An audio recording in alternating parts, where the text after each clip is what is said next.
welcome to H360 Health Talk. We're here this afternoon with Rachel Zinman. She is an yoga expert, instructor. She is an award-winning musician, writer, and amateur filmmaker. Very busy person. We're happy to have her here. Rachel has several blogs. She has articles on yoga. She also has diabetes, and she's got this new book out called Yoga for Diabetes. Fascinating book. We're going to get into it here in a second. But Rachel, welcome to H360 Health Talk. It's good to see you. It's wonderful to be here. Thank you. So let's start by, I'm fascinated with yoga. A lot of my friends are yogis.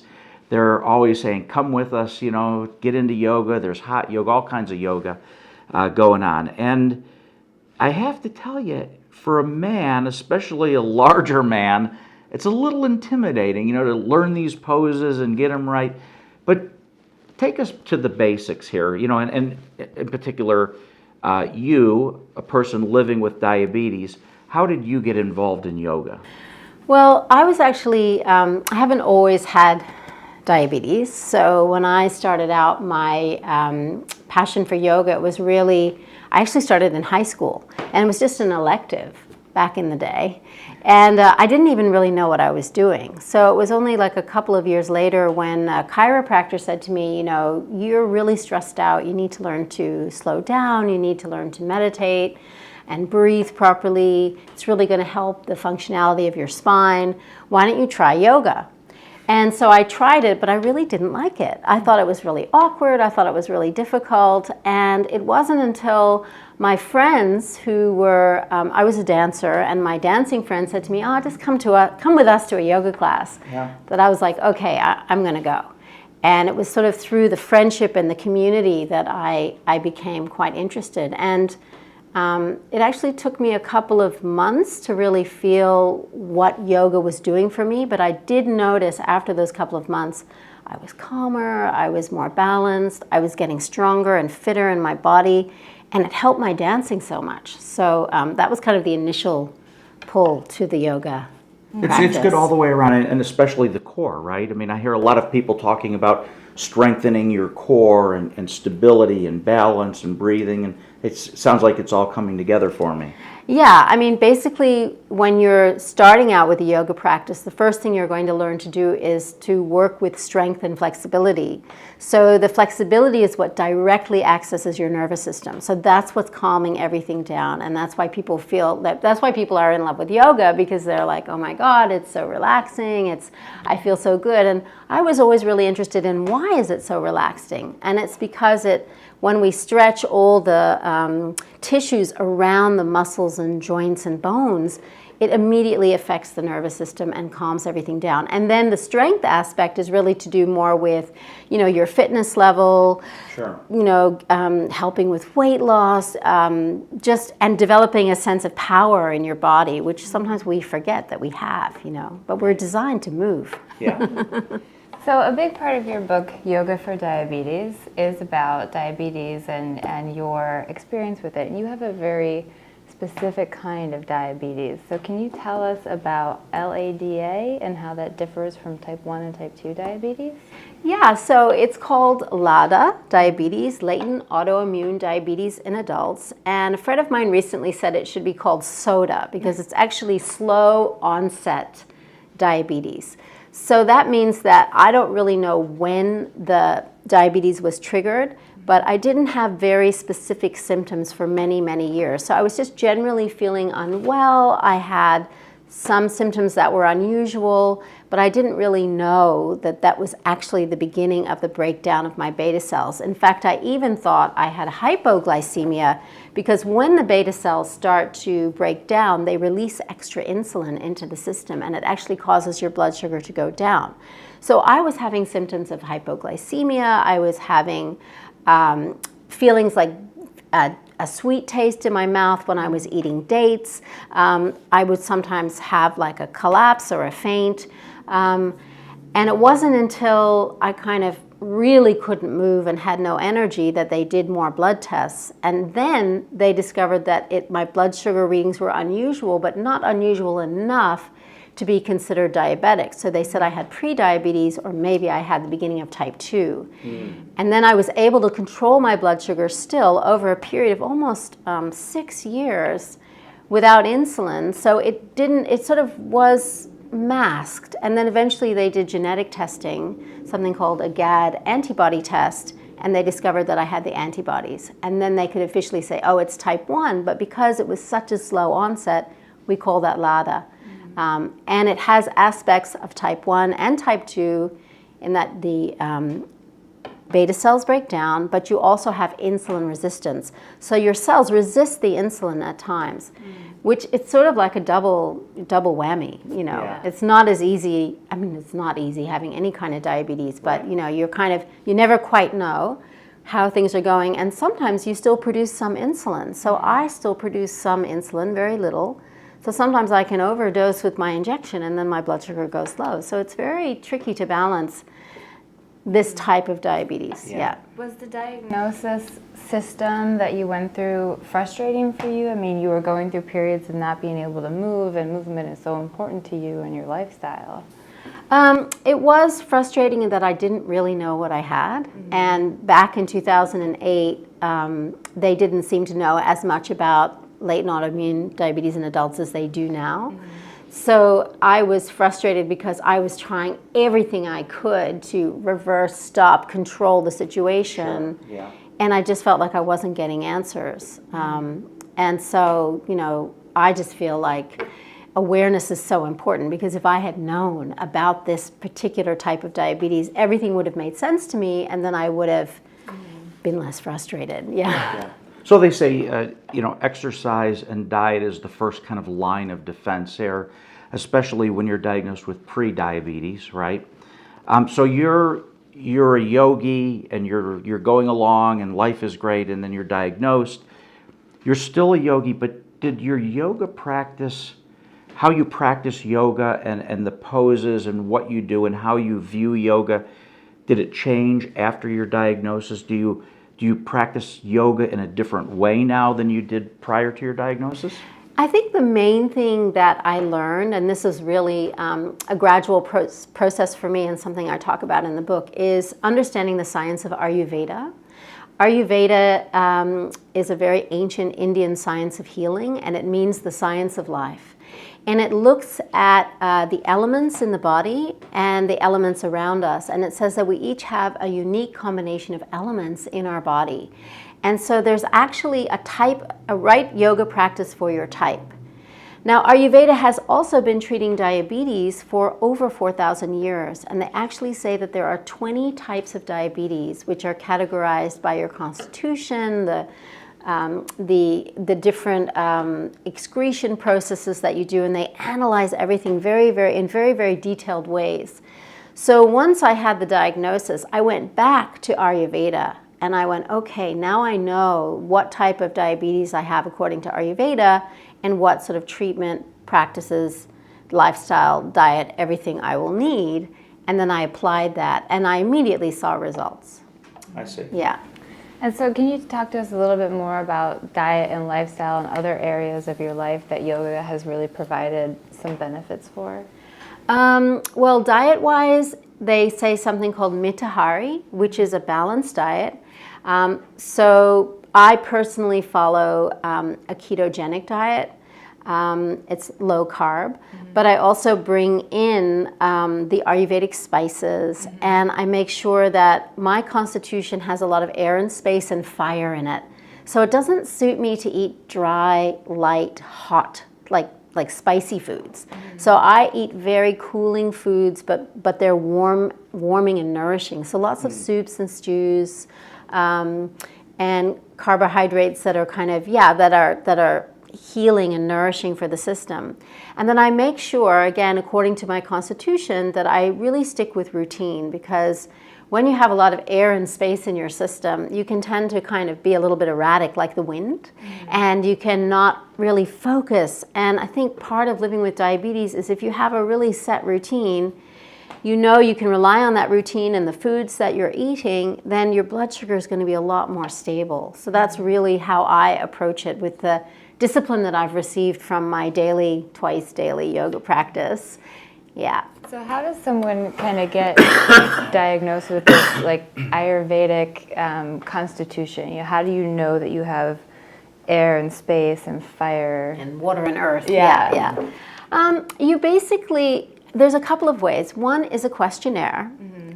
So you answer a whole bunch of questions related to your physical structure, and then how you digest, and also mentally, how you approach things mentally, physically, emotionally, from an action point of view.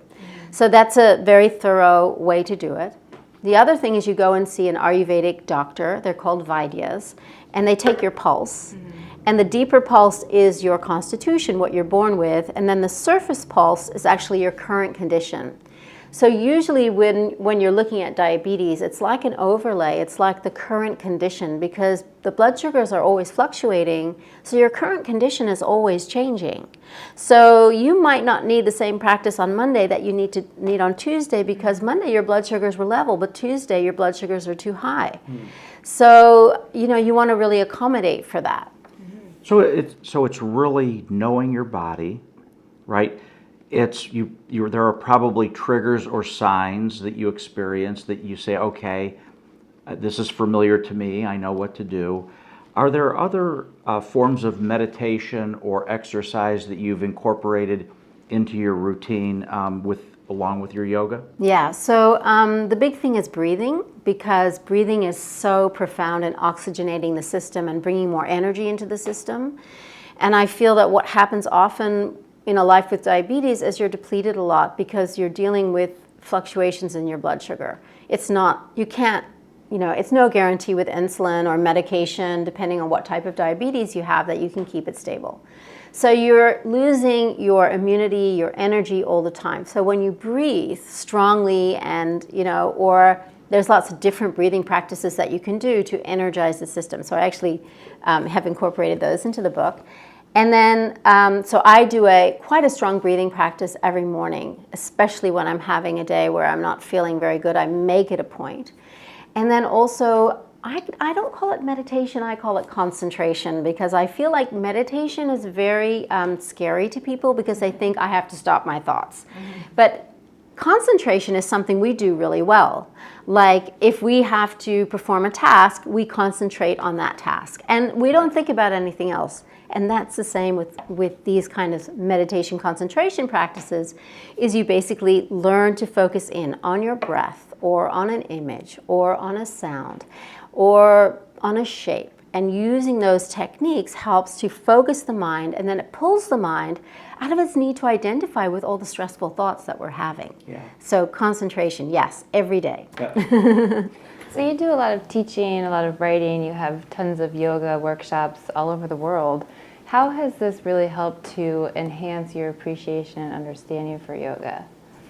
Well, I think when you are teaching others, obviously you learn so much yourself, and you're seeing, where people need more support, where you need to let go, and then I also can reflect on that and bring that into my own practice.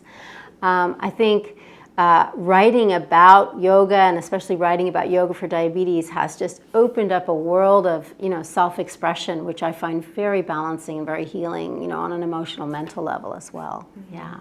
So music and writing and work. So how does all this play into? Well, you're very busy. Tell me about some of your other things that interest you, and your music. Yeah. So when I was living in New York from 2000 to 2004, I was in the process of, I didn't know I had diabetes then, but I was in a health crisis. And I was working with a teacher in New York named Alan Finger at Ishta Yoga. And he's the one who introduced me to Ariyavada and some of these deeper practices. And he was giving me sound work to take home, because when you repeat sound, it really affects your nervous system as well. And it actually, we find that singing and chanting and all sorts of things lower blood sugar. It's quite amazing. So I was working with him, and I had always been interested in music and involved in music because my father's a musician. He's a conductor, and my husband at the time was a musician. So we were always making music. But then I actually took these sounds, these kind of what they call mantras, or words that are strung together with very specific meaning, and I put them to music. And then it just turned into that I was singing them in yoga class, and everyone was like, "Oh, we want a CD." And so then I ended up producing 3 CDs, and then all of a sudden I was a musician and touring around the world chanting and singing. So that just kind of happened. But I find that for me personally, working with sound is very, very healing. Yeah. So you lived in the U.S. for a little while, and you've had the great opportunity to travel the world many times. What is your impression of the diabetes epidemic in the U.S. and what can be done about it? Well, my impression is that it's not nice. I mean, 1 in 11 people are being diagnosed. 25% of the population is the older population, over 65. 30.3 million people are living with diabetes. I think the solution is definitely medication is absolutely essential. I mean, this was a big let go for me, that I needed insulin, that people really need these medications. They're life-saving, they're super important. But we also need alternative modalities and practices to help us deal with the excess stress. So medication can only provide sort of management, and then we need other aspects to come in and help us. So healthy lifestyle, good diet, exercise, and yoga, meditation, breathing, an understanding of what's right for you personally. I think all those things can really help you to live a very holistic life, with this condition, and actually be such an adjunct to it, because it is such a challenging. I mean, I was out at dinner last night, and I was explaining to my friends about diabetes, and I was really surprised they knew nothing about it. But yet 1 in 11 persons has it. So, Sometimes we talk about how, we're over aware about conditions, like October was Breast Cancer Awareness Month, like who doesn't know about breast cancer? So it is so surprising that with all the diabetes awareness events going on around the U.S. and around the world, that people still wouldn't know anything about diabetes.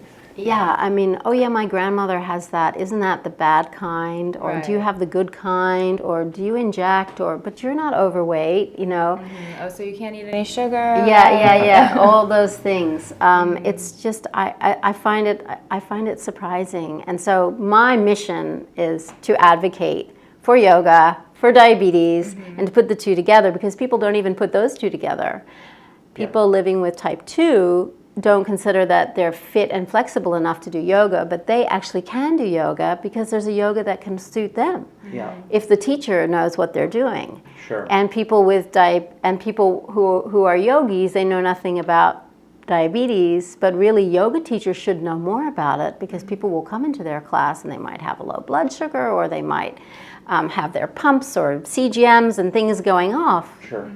And it's good to know, rather than thinking there's something wrong, or that's their phone, or So, Rachel, where does the beginner get started? The journey starts with the first step, and that the first step is sometimes the hardest step.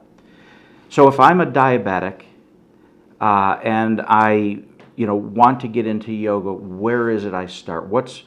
Tell me, what's that jumping off point? What's that first step I need to take? The first step is to find a teacher near you. Go into an actual yoga studio. Don't start online, because starting online, you're bound to feel overwhelmed. There's too many choices out there. Get a recommendation from a friend who does yoga. Go to a local class and tell them, I'm a beginner and I live with diabetes, and I've never done this before. And you might even consider having a private class, or a private having a private first, so that you can really just get the basics. And then once you have those basics and you start to get confident, then you can get more active and join a group class, or go online and start to do some of the online stuff. But in the beginning, you really want to work with a teacher. And I know that's very, like, it's not on trend because we do everything online now. But yoga, because, you want to make sure you're not going to injure yourself, and that, there's things you can do as a beginner where you don't even have to do some of those more complicated things like down dog, or, you wouldn't be doing headstand or handstand. You might do simple things at the wall. You might do things in a chair. You can do things so easily and simply if you have the right guidance. Yeah. That you took the words right out of my mouth. I was going to say it's really important, I think, for a beginner not to get frustrated by not being able to do some of the cooler poses. It's just start where you are at, where your body's at, and everything else will kind of fall into place. That's exactly right. So where can our viewers learn more about you and your writings and your music and your workshops? Well, lots of places. I have a blog. It's called yogafordiabetesblog.com. I've written a book which really has so much information for beginners in it. It is not an advanced yogi book at all. It's a yoga book because I wanted to write a book which would be really accessible to anyone just wanting to try yoga for the first time. So I even talk about how to choose a yoga mat, how to find what to wear for yoga, how to set up your yoga space, and then to determine your constitution and then find the right practice for you. And I even give modifications. So if you can't do what's in there, you can do the easier version, and there's photos of that as well. So I've got my blog, and then if you want to check out my music, it's www.subwaybhaktis.net. Subwaybhaktis.net. And yeah, those are the best places to catch me. Well, Rachel Zinman, musician, living with diabetes, and author of a great new book called Yoga for Diabetes. Thank you for joining us on H360 Health Talk. Thank you so much. It's been great. Thank you.